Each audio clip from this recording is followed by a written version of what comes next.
Schmerzen in dem unteren Rücken und ständig dieses Steifheitsgefühl? Wenn du aktiv etwas dagegen tun willst und nicht ständig nur irgendwelche Medikamente schlucken willst, dann schauen Sie diese Methode an. Fast jeder kennt sie.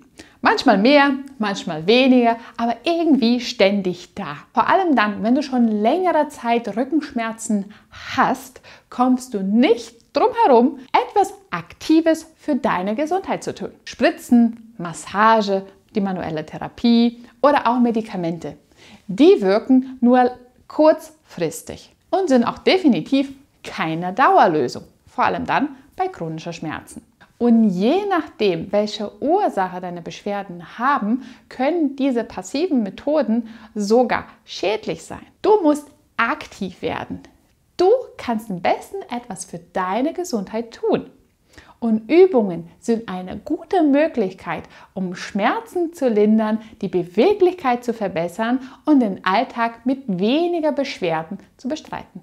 Aktiv zu werden heißt nicht nur, deine Muskulatur zu stärken und beweglicher zu werden, aber auch gesunde Leben. Zu wenig Schlaf, zu viel Stress, ungünstige Alltagsbedingungen und schlechte Ernährung können deine Schmerzen verstärken bzw. deinen Heilungsprozess auch einschränken und sollten deshalb genauso angepasst werden wie dein täglichen Aktivitätsniveau. Ich weiß, es ist nicht so einfach, alles auf einmal zu ändern, aber jeder kleine Schritt in diese Richtung sorgt dafür, dass du deine Beschwerden in den Griff bekommst und langfristig auch ein normales Leben führen kannst. Und diese Übungsroutine kann dir gut dabei helfen, deine Beschwerden zu lindern. Und da du nirgendwo hingehen musst, sondern das auch von zu Hause machen kannst, sparst du auch noch Zeit, was du dann für etwas Schönes für dich nutzen kannst. Und wie du Schmerzen im unteren Rücken, vor allem im ISG-Bereich, lindern kannst und das Steifheitsgefühl endlich los wirst, das zeige ich dir. Bei diesen Übungen geht es darum, dass man versucht, einen Tick mehr Bewegung in den Bereich zwischen Kreuzbein und Beinbeinknochen zu schaffen. Dafür wirst du jetzt halt den Stuhl brauchen. Stell dich seitlich zu dem Stuhl hin. Die Beine sind etwas gespreizt. Und in dieser Position, dein Standbein auf dem Boden, das sollte jetzt halt weiterhin nach oben gezeigt werden. Und das Bein jetzt auf dem Stuhl, das soll jetzt halt von dir weg zeigen. Der Fuß zeigt von dir weg. Die Seite, die du Beschwerden hast, ist die Seite, was jetzt auf dem Stuhl steht. Und jetzt machst du eine Dreh-Offen-Bewegung. Das heißt, du gehst jetzt in dem Fall bei mir, meine Beschwerden sind links, ich gehe mit meiner linken Hand Richtung rechten Fuß. So weit wie möglich nach unten und ganz bewusst versuchst du, das Knie hier nicht nach unten fallen zu lassen, sondern in so einer offenen Bewegung gehen und dann wieder zurück. Linke Hand Richtung rechten Fuß und dann wieder hoch. Beginne, wie gesagt, mit der Seite, die dir weh tut, auf dem Stuhl drauf und dann wieder zurück. Diese Übung soll dafür dienen, dass du mehr in die Beugung gehst von der Lendenwirbelsäule und auch zu einer Eröffnung an den Iliosakralgelenk. Wobei Öffnung ist zu viel gesagt, so viel Bewegung ist da gar nicht möglich. 12 Wiederholungen sollen das werden, bis du dann die Seite wechselst. Jetzt kommt die nicht schmerzhafte Seite auf dem Stuhl drauf, Richtung Lehne hin angelehnt. Und dann mit der gleichen Hand von das Bein, was oben ist, gehst du dann nach unten hin. Mit so einer Drehbewegung. Das Standbein soll eher ganze Zeit gestreckt bleiben. Es geht nicht darum, dass du an den Fuß rankommst, sondern vielmehr um die Drehung von deiner Wirbelsäule. Mache die Übung langsam und konzentriert, dass du eher auf die Qualität achtest als auf die Quantität. 3 Serien, je 12 Wiederholungen sollen es dann werden. Die vorherige Übung ging es um die Beugung und Drehung. Jetzt geht es um die Streckung und Drehung der Wirbelsäule. Weiterhin mit dem Stuhl. ein Bein platzierst du jetzt halt drauf, so nah wie möglich von der Lehne, am besten auch an der Lehne angelegt. Und die andere Seite, die streckst du jetzt einen kleinen Tick nach hinten und lehnst dann deinen Körper einen Tick nach vorne, sodass du hier in der Hüfte erstmal eine leichte Dehnung spürst. Am besten versuchst du den Fuß nach vorne zu drehen, dann hast du aktiv ein bisschen mehr Dehnung von der Hüftbeuge. Bei vielen Patienten ist es so, dass dann das Gleichgewicht schwieriger wird und die drehen automatisch den Fuß etwas nach außen. Das hat nur mit dem Gleichgewicht zu tun. Das Knie bleibt jetzt an der Lehne angelehnt. Du kannst auch den Stuhl gerne an den Tisch reinmachen, dass es ein bisschen stabiler wird und du nicht das Gefühl hast, dass du den Stuhl gleich umkippst. Deine Hände werden hinten am Nacken platziert, die Ellenbogen ganz bewusst so weit wie möglich nach außen zu ziehen, damit du eine Öffnung von dem Brustkorb erzeugen kannst. Und in dieser Position drehst du die nun so weit wie du kannst Richtung Bein, was gebeugt ist. Und dann wieder zurück zur Mitte. So weit wie du kannst in Richtung Bein, was gebeugt ist. Und dann wieder zur Mitte. Denke dran, die Ellenbogen ganz bewusst nach hinten zu nehmen und eher eine Drehbewegung von der Wirbelsäule zu erzeugen, als jetzt eine Drehung von den Schulterblättern. Ebenfalls hier solltest du in dem Bereich auch eine Aktivierung der Muskulatur spüren. 2 Serien, jeweils 12 Wiederholungen solltest du machen. Und dann die gleiche Übung von der anderen Seite. Nicht selten merken Patienten, dass eine Seite besser geht als die andere. Das ist auch normal bis in bestimmten Maße. Man sagt, 10% Unterschied wäre in Normenrahmen. Alles darüber hinaus solltest du aktiv etwas mehr trainieren. Also, Standbein einen Tick nach hinten, bis du leicht in der Hüfte eine Dehnung spürst. Dein Fuß auf dem Stuhl zeigt auch nach vorne. Der Unterschenkel ist jetzt an der Lehne angelehnt. Und den Rumpf drehst du dann Richtung gebeugten Bein. Und langsam wieder zurück.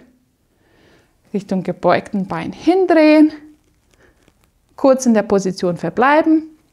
Und dann wieder zurück. Bei ISG-Schmerzen oder Schmerzen in den unteren Rücken ist das mein absolutes Lieblingsübung. Ich mache das jetzt auf dem Stepper. Du kannst das zu Hause auch gerne auf einer Treppe machen. Falls du den nicht hast, platziere einfach ein paar Bücher auf dem Boden. Du brauchst nur einen Höherunterschied. Falls du es an der Treppe machst, du kannst dich auch sehr gerne an der Gelände festhalten. Es geht nur darum, dass du dich irgendwo halten kannst, damit dein Körper stabil ist und in einer Linie bleibt. Und die Seite, die du Beschwerden hast, die ist die erste, die du jetzt halt bewegen wirst. Das heißt, die Belastung ist jetzt auf die Seite, wo du keine Beschwerden hast. Also in dieser Position, die Ferse, beide Beine sind auf eine Höhe. Das Knie von dem Bein, wo du drauf stehst, das bleibt jetzt komplett gestreckt. Und in dieser Position lässt du jetzt dein Becken nach unten kippen, sodass du die Ferse weiter nach unten Richtung Boden bewegst, um sie dann wieder nach oben zu ziehen. Die Bewegung passiert hauptsächlich im Beckenbereich. Achte darauf, dass das Knie, wo du drauf stehst, nicht gebeugt wird, sondern nur das Becken bewegst du nach oben und dann wieder nach unten. Es ist eine super Übung, sowohl für die Beweglichkeit der unteren Rücken, als auch die Aktivierung von dem Gesäßmuskel, vor allem die Stabilisatoren der Hüfte und Becken. 10 Wiederholungen, 3 Serien, langsam durchgeführt, so weit wie du kannst nach unten und dann so weit wie du kannst nach oben. Das Becken nach unten fallen lassen, du wirst auch deinen guten Druck spüren. Und dann wieder hoch. Komplett nach unten fallen lassen und dann wieder hoch. Du beginnst mit dem stehenden Bein, die Seite, wo du keine Beschwerden hast, und dann als zweites die Seite, wo du Beschwerden hast. Wenn du aktiv etwas für deine Gesundheit tun willst, dann such dir die Informationen, die du dafür brauchst. Du kannst am besten etwas für deinen Körper tun. Und wenn du wissen willst, was genau, für welche Beschwerden, dann abonniere meinen Kanal. Hier bekommst du jede Woche neue Infos und neue Übungen, womit du deine Gesundheit fördern kannst, Schmerzen linderst und den Alltag beschwerdenfrei bestreiten kannst. Wenn du das Gefühl hast von einer Kreuzbeinblockade oder einer ISG-Blockade, dann ist diese Übung sehr sinnvoll für dich. Dafür wirst du entweder so eine Faszienrolle brauchen oder auch gerne so einen kleinen Yoga-Block. Du brauchst irgendetwas, was etwas härteres ist. Gerne kannst du die Übung auch auf dem Bett machen, weil dadurch, dass alles ein bisschen reinsinkt, ist es etwas leichter. Platziere dann die Faszienrolle oder den Yoga-Block direkt unterhalb von deinem Kreuzbein und bringe dann beide Beine zu dir ran. Halte das eine Bein zu dir ran und das andere lässt du dann langsam senken. Diese Bewegung wird eine leichte Verwringung in dem Becken verursachen. Bei einer Beckenhälfte hast du dann nach hinten gedreht, dadurch, dass du das Bein zu dir ranziehst. Und mit dieser Bewegung, das Bein langsam sinken lässt, bringst du die andere Seite nach unten. Je nachdem, wie verkürzt du bist, kannst du sogar eine leichte Dehnung vorne an den Hüftbeuger zu spüren. Das wäre jetzt halt die allerleichteste Variante. Die zweite Möglichkeit ist genau die gleiche Übung zu machen, aber dann mit dem gestreckten Bein. Gestreckten Bein nach unten fallen lassen. Wichtig ist hier schön reinzuhalten, damit das Becken und die Lendenwirbelsäule nicht zu doll in Hohlkreuz gehen und dann langsam das Bein senken lassen. Hier wirst du eine gute Dehnung spüren. Bauch anspannen und das Bein langsam wieder nach oben bewegen. 45 oder 90 Grad, je nachdem wie trainiert du bist, um es dann langsam senken zu lassen. Wenn du einseitige Beschwerden hast, dann beginn erstens mit der Seite, die dir weniger wehtut, um dann die Seite, wo du Beschwerden hast, zu üben. 10 Wiederholungen, 2 bis 3 Serien solltest du denn machen. Wenn du die erstmal durch hast, dann die Seite, die du Beschwerden hast. Also Knie zu dir ran, Becken bleibt stabil auf die Rolle, Knie 90 Grad, Hüfte 90 Grad, Ferse langsam senken lassen und dann langsam wieder hoch. Diese Bewegung sollte dann so ungefähr 3 bis 4 Sekunden dauern. Wenn die Variante dir zu leicht fällt, dann gerne mit gestrecktem Bein. Zehe zu dir ranziehen und das Bein langsam senken lassen, bis du vorne an der Hüfte eine Dehnung spürst und dann wieder nach oben. Ganz bewusst den Bauch anspannen, damit du nicht übermäßig im Hohlkreuz reinfällst. Diese Übung hat den Vorteil, dass du sowohl eine Kräftigung als auch eine Dehnung der Muskulatur in eins hast. Also sparst du Zeit und gewinnst an Schmerzlinderung. Bei dieser letzten Übung trainierst du sehr gut die Oberschenkelmuskulatur, aber auch den unteren Rückenmuskel und dehnst ihn gleichzeitig. Und diese Übung kannst du perfekt ins Bett machen. Wenn du das im Bett machst, dann legst du dich einen Tick schräger auf die Bettkante drauf, sodass der Oberkörper gut auf der Liegefläche liegt.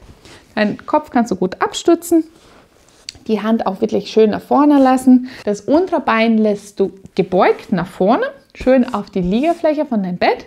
Das obere Bein dann gestreckt und dann lässt du sie fallen, tiefer als die Bettkante. Das Ziel dabei ist, dass du eine Dehnung, das Gefühl bekommst, dass du das Becken weit von den Rippen hast. Und dass die Oberschenkelmuskulatur auch gedehnt wird bei dieser Übung. Achte darauf, dass dein Knie gestreckt bleibt. Und am Ende, wenn das Bein komplett nach unten gefallen ist, sorgst du mit einer aktiven Anspannung, dass du das Bein noch weiter nach unten Richtung Boden bewegst. Unten kurz ankommen, du wirst auch einen Zug an der Lendenwirbelsäule spüren, dann bringst du das Bein wieder nach oben. Zehe zeigen nach vorne, Ferse weit weg und dann aktiv wieder nach unten bewegen, so dass du den Fuß Richtung Boden bringst und die Rippen und Becken eröffnen sich. Schräg auf dem Bettkante, dass der Oberkörper so weit wie möglich auf der Liegefläche drauf liegt. Hände nach vorne, unterer Bein gebeugt, das obere komplett gestreckt. Dann bewusst das Bein nach unten bewegen, Richtung Boden, so dass sich eine Art von Bogen erzeugt an der Lendenwirbelsäule und Becken. Wenn du unten angekommen bist, noch aktiv nach unten anspannen, so als ob du den Fuß Richtung Boden hin bewegen willst. Kurz halten und dann langsam wieder nach oben gehen. Vor allem bei dieser Art von Übungen spielt die Geschwindigkeit eine große Rolle, damit du keine Krämpfe bekommst. Langsam nach unten gehen, unten kurz halten, gut die Dehnung im ISG und Unterrücken spüren und dann nochmal nach oben kommen. Ebenfalls hier 2 Serien, 10 bis 12 Wiederholungen. Um die Intensität der Übung noch zu verstärken, kannst du gerne ein kleines Kissen zwischen deinen Rumpf und Bettkante legen. Damit erzeugst du noch eine weitere Dehnung von den unteren Rückenmuskeln. Diese Übungsroutine lässt sich einfach in den Alltag integrieren und du brauchst ja nicht wirklich vieles dafür. Ein Stuhl, eine Faszienrolle und du hast schon etwas Gutes für deinen Rücken getan. Ich danke dir fürs Zuschauen. Ich hoffe, dieses Video hat dir gefallen und wir sehen uns wieder beim nächsten Übung. Ciao!